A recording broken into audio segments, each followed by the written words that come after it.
most car enthusiasts or JDM fans hear someone talk about the Toyota AE86, their immediate thought is Initial D.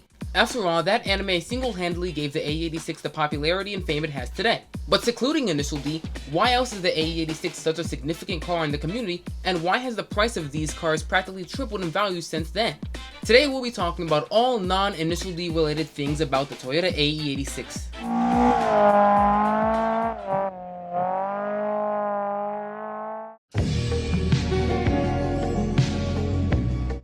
The Toyota Corolla GTS was the 5th generation sports model in the Corolla series sold in 1983 to 1987. It was offered in two trims, which were a 3-door hatchback, a 2-door notchback coupe, and those two trims had two headlight options to choose from, one with standard headlamps and the other with pop-up headlights. The chassis code for this Toyota was called AE86, which decodes to the A indicating the engine type, which was a 4AGE, the E signifying that it's a Corolla model, the 8 representing that it's the 5th generation of the Corolla, which chassis code is E80, and the 6 meaning that it's the 6th variant of the E80 series.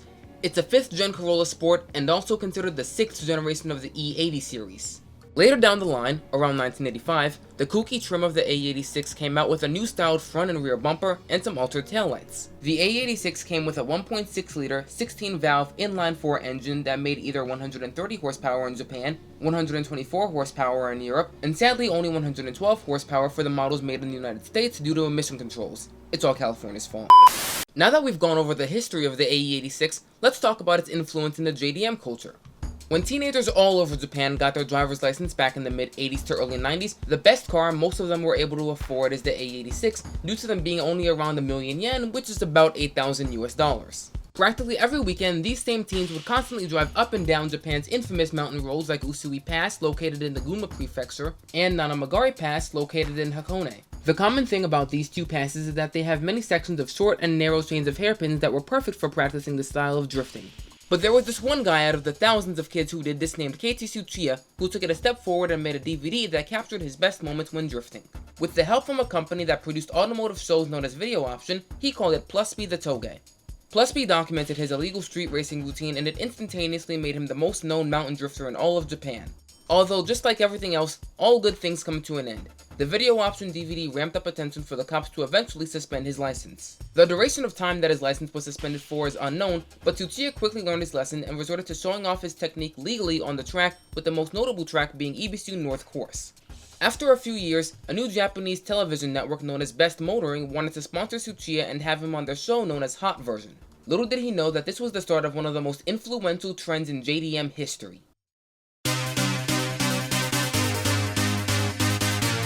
But if Tsuchiya-san wanted to take this offer, he knew he'd have to return to his AE86 roots. So instead of buying another Levin Zenki, he would get a kooky Trueno and give it that iconic green hood, TRD lip spoiler styled trunk, side skirts, and some sponsor stickers going towards the rear of the doors as icing on the cake. This is the 86 that he predominantly used in his lifetime, and still does till this day, and drives just like how he used to in his 30s. Back in the early 2000s, Best Motoring rose in popularity practically because of Tsuchiya himself. If someone turned on their TV and wanted to watch Hot Version, they were all in it for him. In this TV show, he'd constantly pair his 86 up with cars tuned straight from famous upgrade shops like Jay's Racing, Techno Pro Spirits, and Matchless Crowd Racing. But Tsuchiya didn't just race his 86 on the infamous Gunzai Cycle Sports Center. He also took on rivals on tracks like Tsukuba Circuit and Fuji Speedway. To summarize the story of Keiichi Tsuchiya, he was one of the few people to make the AE86 the car it is today. But I don't want to make the entire video about Best Motoring because we can stay on this topic for hours, and there's much more stories about the AE86 that I should talk about.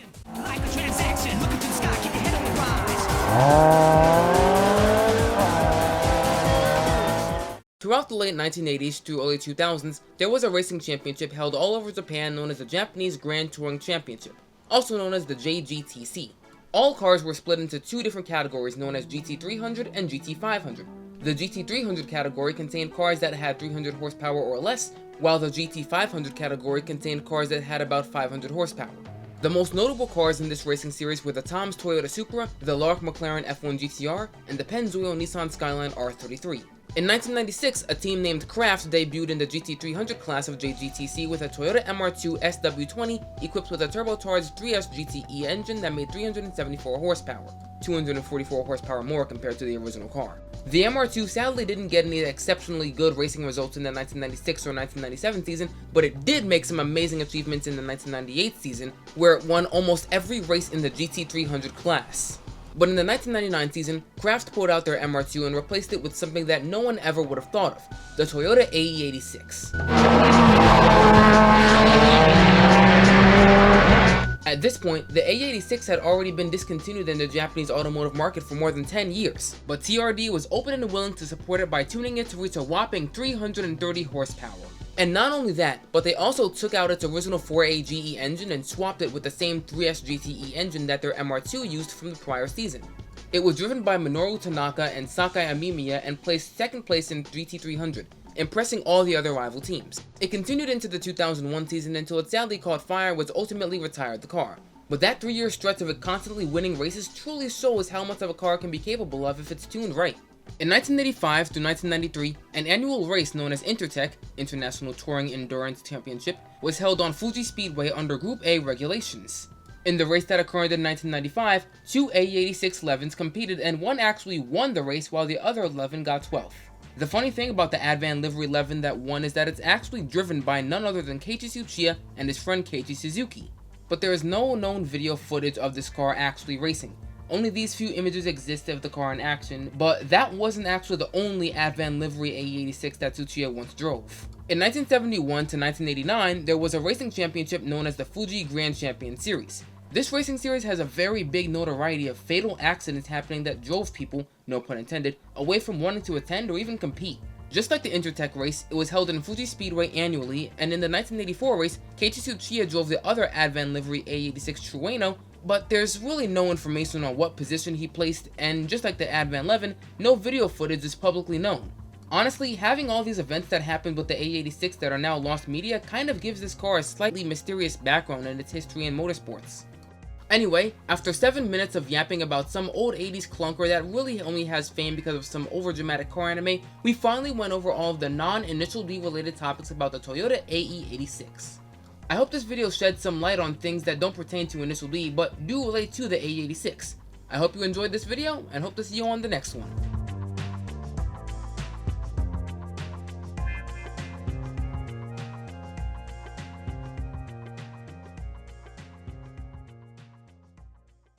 Okay, so after I finished editing this video, I actually found out that there is in fact footage of the Intertech AE86 racing. It's not much, but it is good to know that there is at least some evidence that this car did in fact race.